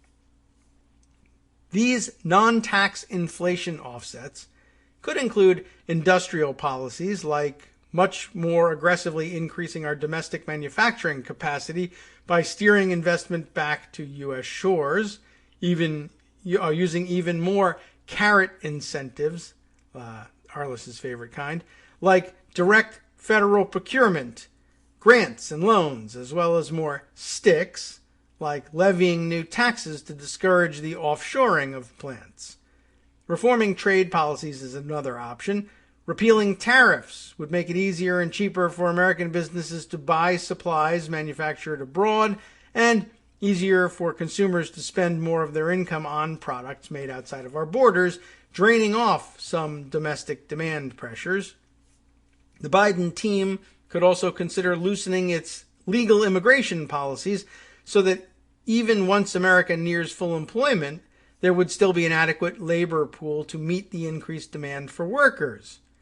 Putting aside the obvious climate benefits of tightening environmental regulations, banning fracking on federal lands and offshore drilling in federal waters could free up people and materials for other activities. That's an interesting way of thinking about it, right? You're destroying our business, even though your business is destroying, the environment. You have a claim. You're ruining our business and costing us jobs by shutting down our operations. True, but those people are now available for other jobs and other operations, for which demand is increasing elsewhere because we're spending government money on boosting those industries. I mean, it's not an automatic and easy transition for the actual people on the ground. And given that MMT stresses that real-world barriers are what stands in the way of economic expansion, I guess we still have to solve the problem of how does a now unemployed natural gas fracking worker transition into manufacturing solar panels? It's, you train them. I mean, that's, I guess, the only answer. But, is there a training facility near where they live? Is there a solar panel manufacturing concern near where they live? Do they have to move? They can move. Can you help them with moving? They're all policies that you would have to formulate and could spend on, now that we understand that part of MMT. But yeah, it's always been a bit of a mystery how on the ground you make these worker retraining programs actually work. Anyway, putting aside the obvious climate benefits of tightening environmental regulations, all these regulations could free up people and materials for other activities. Healthcare reform could have a role too. Significantly lowering the Medicare eligibility age would sharply reduce aggregate spending in the healthcare industry, a major source of price pressures in the economy. Over time, The Biden plan's investments in our physical and human infrastructure will enhance our economy's productive capacity, leaving us with a better educated and more productive workforce, more efficient railways, less congested roadways, improved technologies, and much else. But this can't happen overnight. It will take years, and it might mean that we start to run out of available capacity as we go, especially if the House Progressive Caucus wins the addition of trillions more dollars. I wouldn't stay up late at night worrying about the House Progressive Caucus winning the addition of trillions more dollars and getting it through the Senate, but, you know, it's a thing to think about. No one can predict exactly when or across which industries serious bottlenecks and other shortages might emerge. You never know. Another boat gets stuck somewhere. I guess that's bad news, but I guess it depends what's on it. How will you predict which boat and which other boats might be delayed in their deliveries because of the one that runs into the side of the canal, and what's on board those ships? Which industry will it be that's affected? Probably eventually a ripple effect on everyone, but the initial impact will fall on what? We don't know. Can't guess.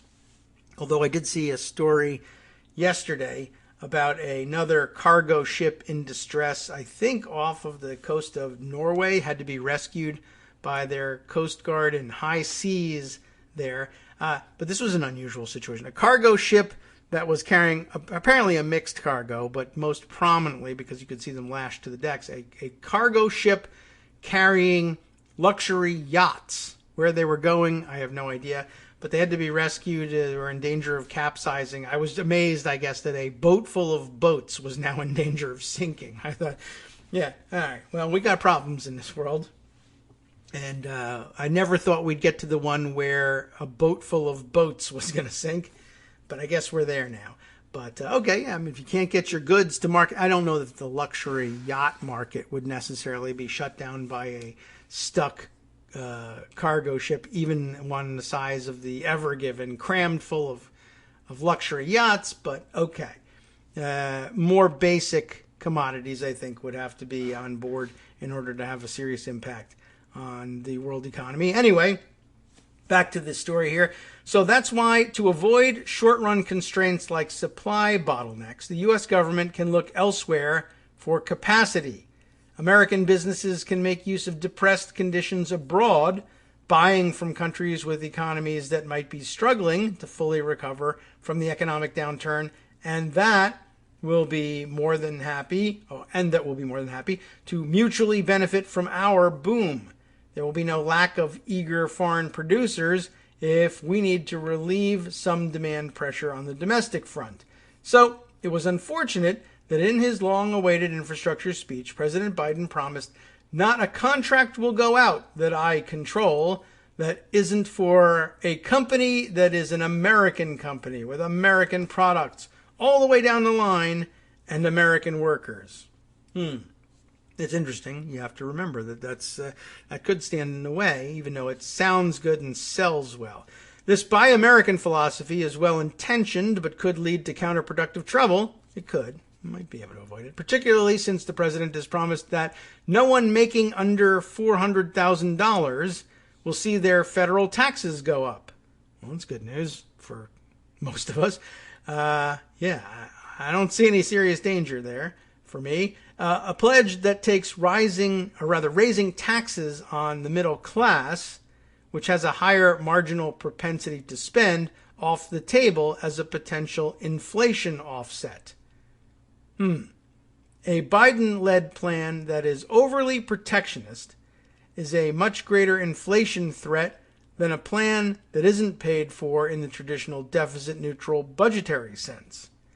This framework, based on the principles of modern monetary theory, and there's a little link here so you can go and read more about it, redefines fiscal responsibility by flipping the age-old question, how will you pay for it? The real challenge is, how will you resource it? Senator Bernie Sanders of Vermont recently hinted at this approach when he told Politico, should we do it in his voice? You don't start off by coming up, I can't do it, not today. Usually I'm a little better at it. But you don't start off by coming up with a sum and working down. You start out by looking at the needs that need to be addressed and adding them up. I guess that's a good approach. I don't know that necessarily illustrates the modern monetary theory redefinition of fiscal responsibility, but okay, it's a point. You start out by looking at the needs that need to be addressed and adding them up. The next step is to figure out how to budget your available real resources to deliver on those priorities. That's a better restatement of things, but that's not part of the quote from Bernie Sanders. I imagine that Kelton added that, and that's why it makes some sense. Modern monetary theory is not alone here. For a historical outlook, we can revisit what John Maynard Keynes proposed in How to Pay for the War, a radical plan for the Chancellor of the Exchequer, a lesser-known work of his. To the contemporary ear, the title suggests that Keynes was trying to figure out how to come up with the money to finance World War II spending, and he wasn't. Keynes understood that understood that the British government, which controlled its national currency, right? Remember that that's an important thing, could create all the money needed. The purpose of the book was to show the government how to scale up and sustain higher levels of spending while containing inflationary pressures along the way.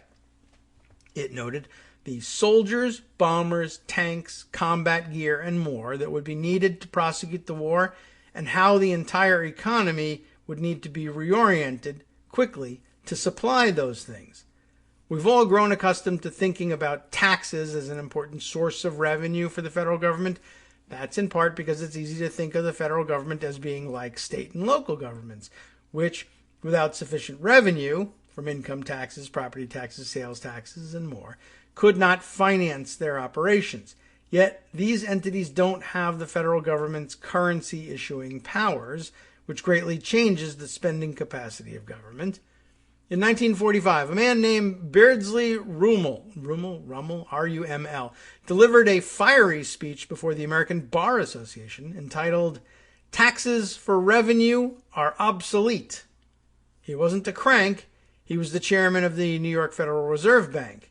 As Mr. Rummel, I guess we should know his name if he was the chairman of the New York Fed, explained in that speech, taxes, first and foremost, help to avoid a situation where too much money chases after too few goods. The dollars the government spends become purchasing power in the hands of people who have received them, he said, while the dollars the government takes by taxes cannot be spent by the people. More recently, economists like L. Randall Wray and Yeva Nersessian, it's my best stab at the name, have begun to think about how to pay for a Green New Deal using Keynes's earlier radical framework, quote-unquote radical framework, it's scare quoted there. And even if one were to accept the terms of the old deficit-oriented budgeting, clearly and currently favored in Washington, going even bigger on infrastructure, if carefully executed, is still doable. Larry Summers, the former Obama White House senior economist, admitted in 2014 that, quote, public infrastructure investments can pay for themselves, unquote. I wish for different phrasing on that. And that by increasing the economy's capacity, infrastructure investment increases the ability to handle any given level of debt. All right, now we're talking. We face enormous intersecting crises, climate crisis, jobs crisis, health crisis, and housing crisis, among others. It is going to require a lot of money to do what's necessary. As Kate Aronoff recently wrote in the New Republic, to meet the emissions targets outlined in the Paris Agreement, experts estimate the United States government will need to spend at least $1 trillion annually.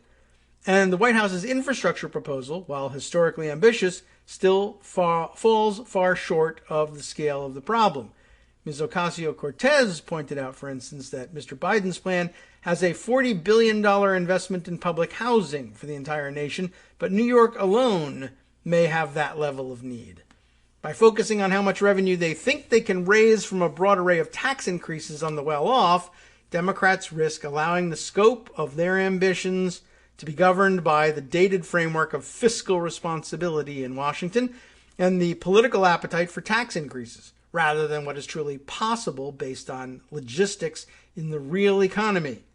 The Bureau of Labor Statistics, the Federal Reserve, the Treasury Department, and other agencies that track labor force participation, price increases, and supply shortages can be tasked with developing a specific dashboard of blinkers and warnings to alert to problems. If Congress and the White House want to be responsible stewards of both society and the U.S. dollar's value, then, rather than focusing on taxation of the rich, which is not a bad idea by itself, but okay, they should prioritize and supply exactly what it should take in terms of real resources to electrify the nation's power grid, repair every deficient bridge, give caretakers a living wage, upgrade our railways, and deliver clean drinking water and high-speed broadband to every home. How many people will it take to do all that work? How much steel? How much concrete and fiber optic cable? How many tower cranes and other kinds of building equipment will be needed? The list goes on and on. Those are the questions we should ask our leaders, and the ones they should be asking themselves, not how will we pay for it. Very interesting, and I'm glad we got to the end of that one. It's well worth rethinking the framing.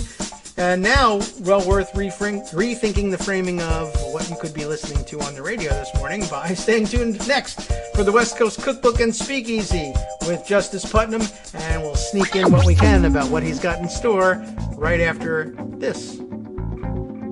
From networksradio.com, you have been listening to Kagro in the Morning with David Waldman. All right, here's what we got. In addition to House Speaker John Boehner, ex-House Speaker, saying that Trump incited that bloody insurrection, that's good news too. On the rest of the menu, the Biden administration has been examining the files for more Trump-era migrant family separations than has been previously known. And maybe we can get to that Rudy Giuliani story after this.